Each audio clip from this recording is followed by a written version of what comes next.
Okay, we're in conversation with goalkeeper Billy Johnson. Hi Billy, how are you doing? All right? I'm good, yourself? I'm good, thanks mate. Of course, Billy's been here before, so maybe a question and answer time we had with him before on the website, but we're trying to mix it up a bit this time round.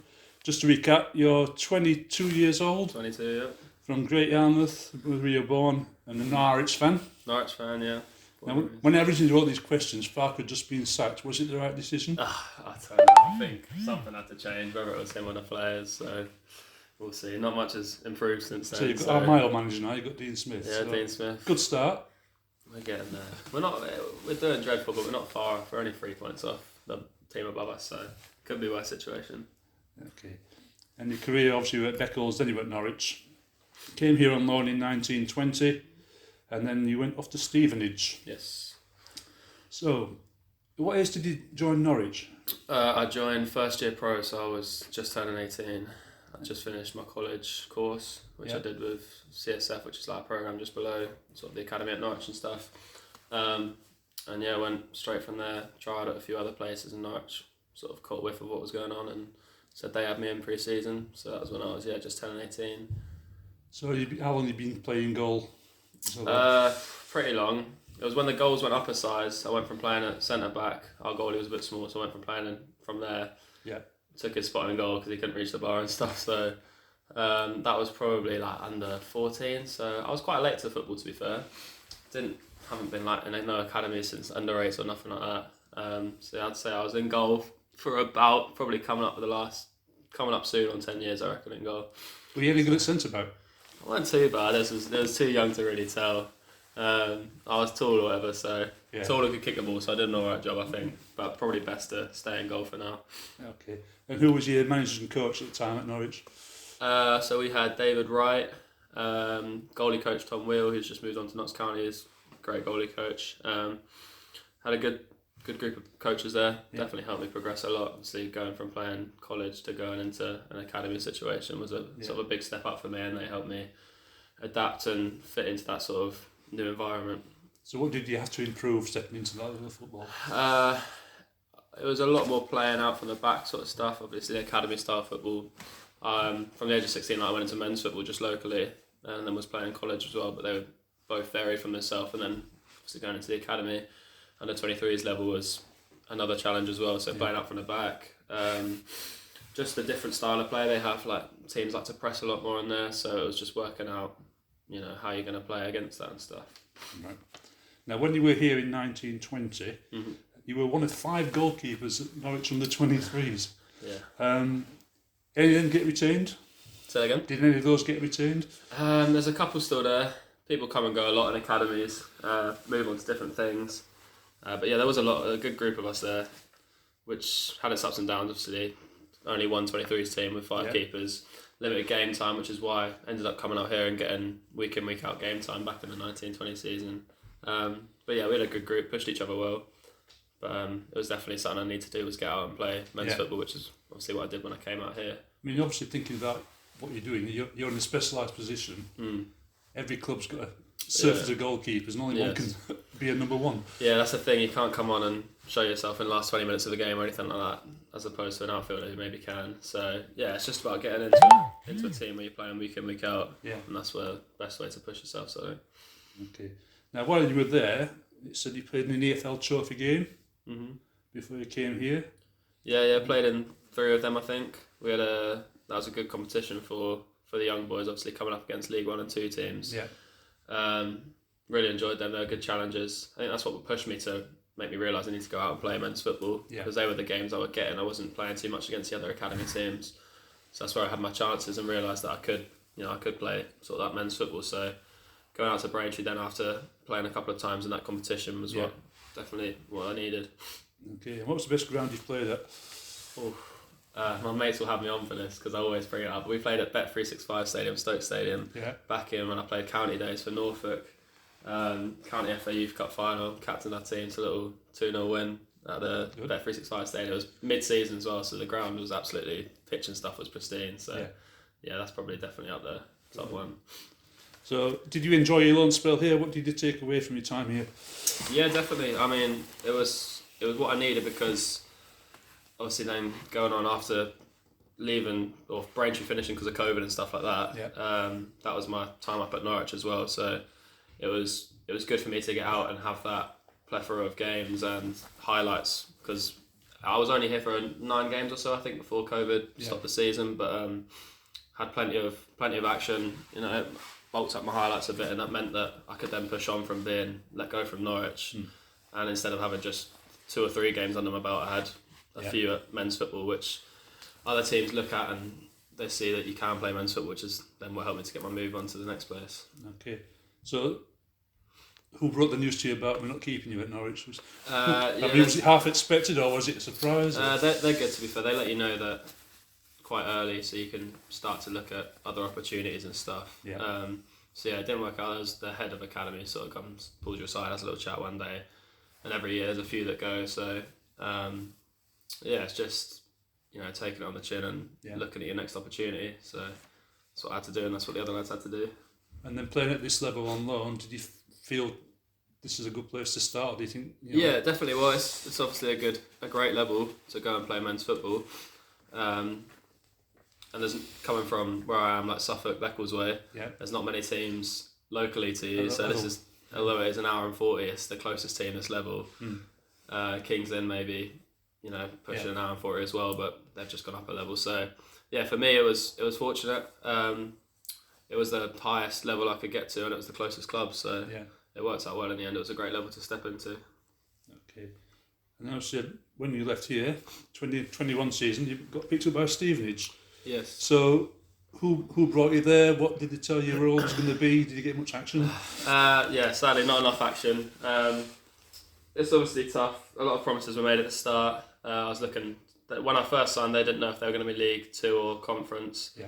There's a lot going on there. The team below them, and ended up staying up, which in hindsight could have been good and bad for me. If they'd maybe gone down, I would have got more games. But obviously the League 2 environment was good. We're travelling all over the country playing games. And yeah, enjoyed my time there, but didn't get enough game time, so which has led to me now sort of ended up here and getting week in, week out game time, which is definitely what I needed. Right. Was it Alex Revel in charge? Yeah, Alex Revel was there. He knew George Borg, who was here when I was at Braintree, so word got about a bit. And the head of academy at Stevenage was, when I was here, the left back's dad. So there was a couple of links and word got about, and that sort of helped me to get that move.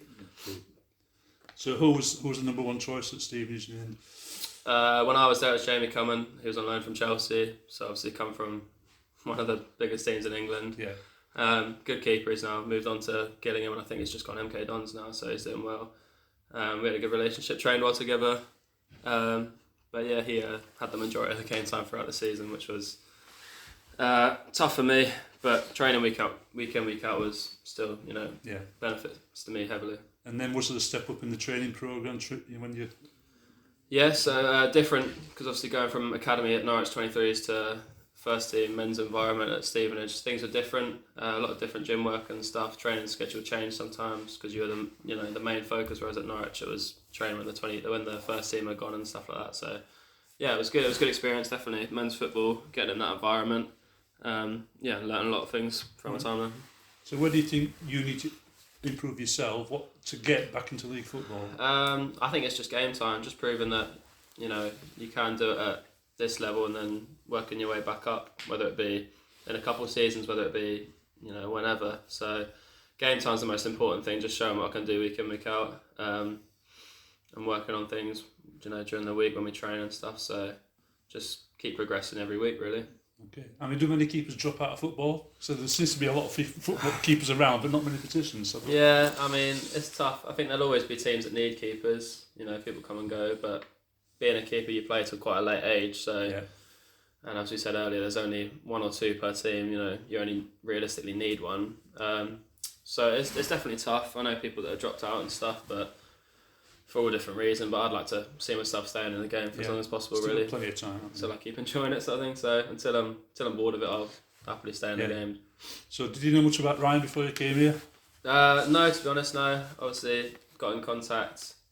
Obviously, Kiri was here, the goalkeeper coach from when I was here in the 1920 season. So spoke with him about on that off season, just getting some training, and then coming into pre-season, get some training here, and put the work in, get a few minutes of game time, and then things just led on from there. Yeah.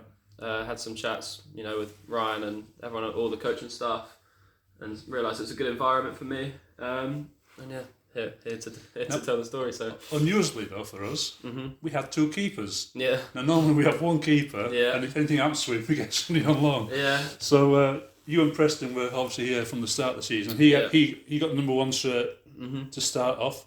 How's it been working with Preston? He was quite complimentary about you when I spoke to him. Yeah, no, Preston's great. We have a good relationship as well.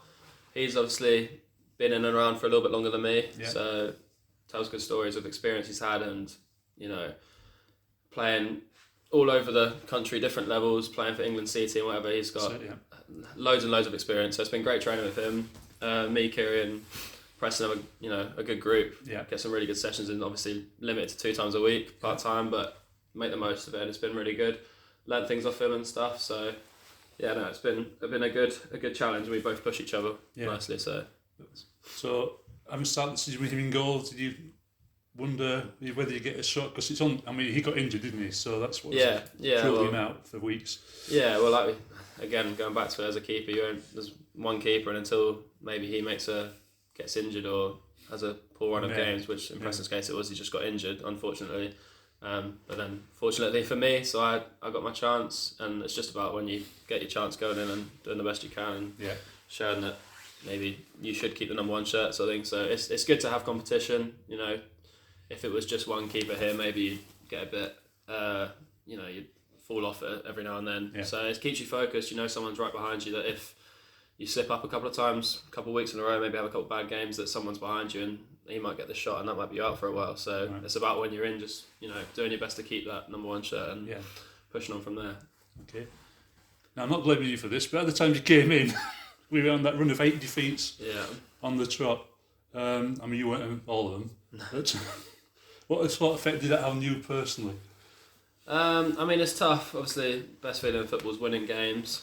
So to be losing games, it's not tough. It's not fun. But we look back on the games and we weren't playing bad in a lot of them. A lot of them it was just maybe one individual mistake or not taking our chances. It's not like we were getting other than maybe the Eastbourne game, which I didn't play in, but that was one maybe a clearer result. But a lot of them have been close. They haven't been poor performances. They've just been a lack of intensity, maybe taking chances or something like that. So although it was 8 losses or whatever, or 8 winless games, it was still, you could find positives from the game, and that's when we've pushed on. And then to break that sort of poor run of form and push on and get some results. And the other thing that seems to be unprecedented this season, actually, in word is it unprecedented? Number of penalties we've conceded. Yeah. Well, I mean, how many have you saved? I've just saved the one, so there should have been a couple more maybe. We've had about 10 against us, I think. Yeah, it's tough. Penalties, obviously, you don't want to be given away too often. Maybe we have a little bit too often. Like I say, individual mistakes here and there, and maybe a few decisions not quite going our way where we should have a penalty and then they come down the other end and they get a penalty. So it's frustrating. But they're the fine margins. If it's someone dribbling through the whole team and scoring, but if it's a penalty, that's something that can be easily worked on. It's just maybe staying on your feet or getting close to the ball. So penalties, although frustrating, they are hopefully easy. But do you think, oh no, not again? Yeah, a little bit, but I like to try and back myself on penalties. As a keeper, it's sort of a win-win. Strikers are expected to score, so if you make a save, you're the hero. If not, then it's not the end of the world. You just got to go and push on go get a goal back, basically. So have you got a strategy? Are you briefed beforehand? So takes the pen, sticks them down the right or whatever? Yeah, I like to do a little bit of research before a game, see if they've got any highlights of them taking penalties and stuff. But I like to go a lot on the day of just body shape and stuff.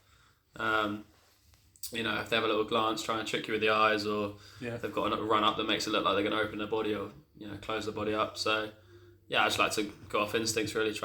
You got to try back yourself, and if there is any incline before, you've seen a couple of videos, they always go bottom left, then back what you've seen and follow that, really. So I mean, I don't know if you saw the clip earlier this season when Villa played Man United at Old Trafford on the ball, and Martinez is saying let him take it then. Yeah. No, well, if you can't get any incline before and work something out, then definitely use it against them. So people have at the higher levels might have a few notes on a bottle or something, but for me it's just having a little watch of the highlights, see if they've taken a penalty in the last few weeks and see if they're playing on the day and try to work it out from there, really. And of course, the other thing you've had while you've been here is probably a constantly changing back four, back five. Yeah. Centre-halves coming and going, and people getting injured. Yeah, well, there've been people come and go. I think we've got a solid group now. I'd like to think. With Marcus coming back from his 3 game suspension, we're back to our hopefully strongest 4 at the back, which will be good. So going into Tuesday, a tough battle at Hampton, where arguably we were very strong defensively until the lights went off or whatever. So hopefully we can take that into Tuesday again and work hard at the back, and that's our job done. And we've got to try and rely on the strikers and the forwards to do their jobs and go get us the win. So who's the leader in the back line? Is it all of you or one of you? Yeah, I like to think it's a bit of all of us. As a keeper, you want to be loud, organise the back 4 so that makes your job easier. Yeah. But no, we work well together. Whether someone switches in or out, like you say, it's been a lot of recently. Just about that communication, working out, passing people on, whatever it may be. But no, we've got a good solid group now, so it should be good going into next week. Okay. And have you got any sort of humorous stories you can tell us about your career or something you've come across? Maybe a few, maybe not so humorous, but going into adult football at a young age, there was a game where I've been told, as a keeper, you get told to protect yourself. So a ball had come up, and I've come up to claim it, gone up with my knee, and the striker's just run straight into my shin. He's gone down, everyone's gone, yeah, he's fine, he'll get up in a minute. A few minutes go by, he's not back up. Turns out later he went to hospital and it broke 3 of his ribs. So maybe not so funny, but it was a good one for me to realise that, protecting yourself's worth it. And then that's what I've then taken into, playing here and stuff. So maybe not quite as humorous, but, a decent story. Did you damage yourself, you said, as well? No, it was just with my shin pad. He ran straight into me, so I was all right. I came down with the ball, and he came down a bit harder and a bit sorrier. But no, yeah. Oh, yeah. Well, it's great to catch up with you, Billy. Enjoy the rest of the season. Let's have some clean sheets and get on that table. Yeah, we'll work our way up, definitely. Brilliant. Sweet. Cheers, Thank you. Thank you.